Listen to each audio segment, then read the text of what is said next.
comes a tall, handsome man in a dusty black coat with a red right hand. How strange is your world? On June 13th, 1966, something happened in Enigma, Ohio. Something that no one talks about. Something that led to the permanent disappearance of over 500 students and the closing of Etna High. For over 30 years, the children of Enigma have been growing up wondering what is it that their parents won't talk about. They're about to find out.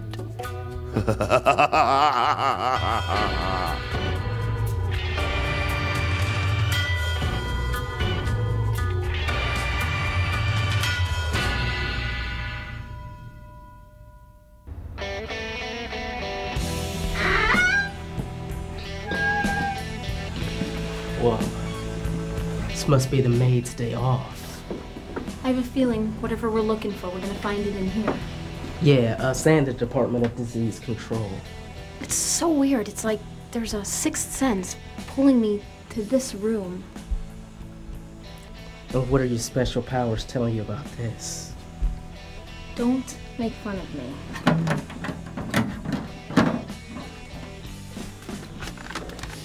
What is it? It's a map of the school. 1 inch equals 20 feet. What? 1 inch equals 20 feet. You don't expect them to make a life-size map, do you? No, I know. I mean, look what's written at the bottom. The room located at E3 will be the containment room. Containment room? Why would a school need a containment room? Maybe there was a virus or something they were trying to quarantine. But shouldn't that be done at a hospital or someplace like that? Let's see. Find E, and then follow it around to the third column. Authorized personnel only. What's that all about? I don't know, but if we want to find out what happened here in '66, we have to find that room.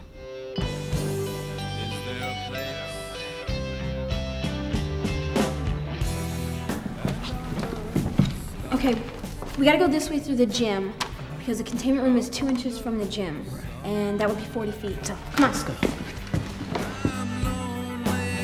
That's the way I feel. I can't feel no stress. I got me a real antidote. I'm only just a man of steel.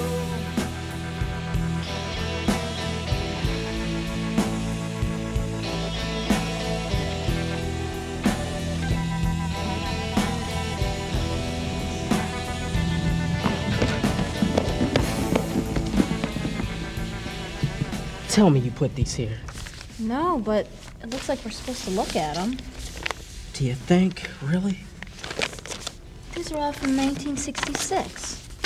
Well, that makes sense, seeing as how that's when the town abandoned this place. Yeah, but these don't seem aged at all. I mean, they look like they're from this morning's edition. Here, check this out. It's a story talking about the increased number of sightings. Sightings of what? It doesn't say, it just says the citizens are concerned about the increased number of sightings. But look, there's a chart. The first column shows dates, which are in weekly increments, and the second column shows numbers of sightings. Wow, that number really jumped up there the first week in June. Yeah. Do you think that maybe they're talking about alien sightings? I don't know. That would be so cool. If aliens were responsible for the students' disappearances, that could be why they needed a containment chamber to lock up the aliens. Look at this. It's a chart showing the water levels at Burns Reservoir. For some reason, the water levels were dropping drastically in 1966. Why? I don't know, but whoever wrote the article didn't seem to know why either. Do you think that maybe the aliens were stealing the water? Carter, there's nothing in these papers indicating aliens. Well, maybe the aliens erased their minds and they couldn't remember. I think somebody's erased your mind. The aliens, they're back. Would you cool it with that alien stuff? That sounds like the Star Trek theme. Come on, let's check it out. Come on.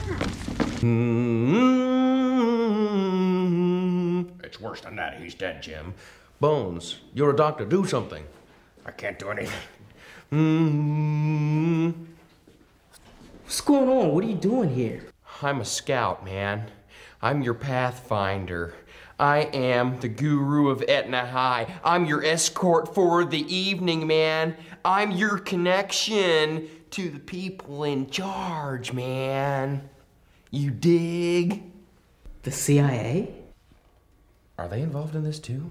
What is this?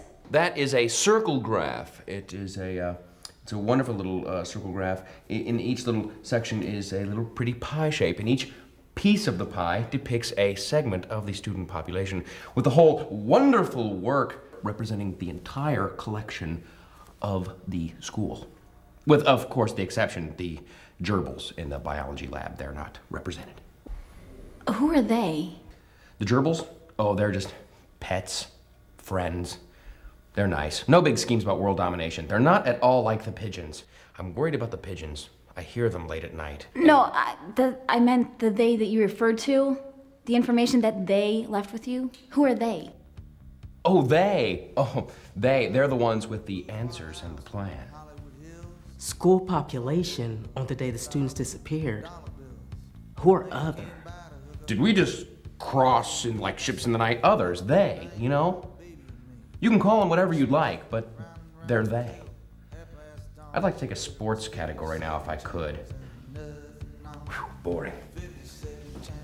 What does your intuition tell you about that guy? To keep an eye on him. Well, now, home entertainment was my baby's wish, so I hopped to town for a satellite dish. I tied it to the top of my Japanese car. Ooh. Show me the magic, baby. Yeah. Here we find a piece entitled Number of Disappearing Students. It is a classic example of the whole bar graph influence during the Impressionistic era. The artist on this is unknown, but we think it was done somewhere like in the mid-60s. So students were disappearing through the whole year, not just June 13th?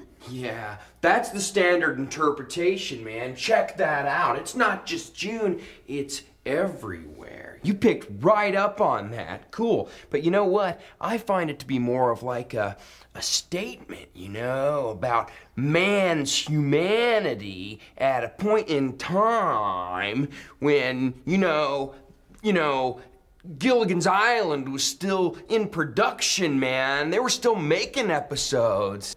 There were 3 students that disappeared in January, 5 in February, 5 in March, 11 or 12 in April, and 15 in May? Yeah, it's beautiful, isn't it? I mean, the symmetry on how each bar relates to the next, man. The way the numbers are represented through cuckoo shapes. Think about that. All right. Takes your breath away, doesn't it? Oh well, onward and upward. So do you think the missing students ended up in the containment room? Who knows?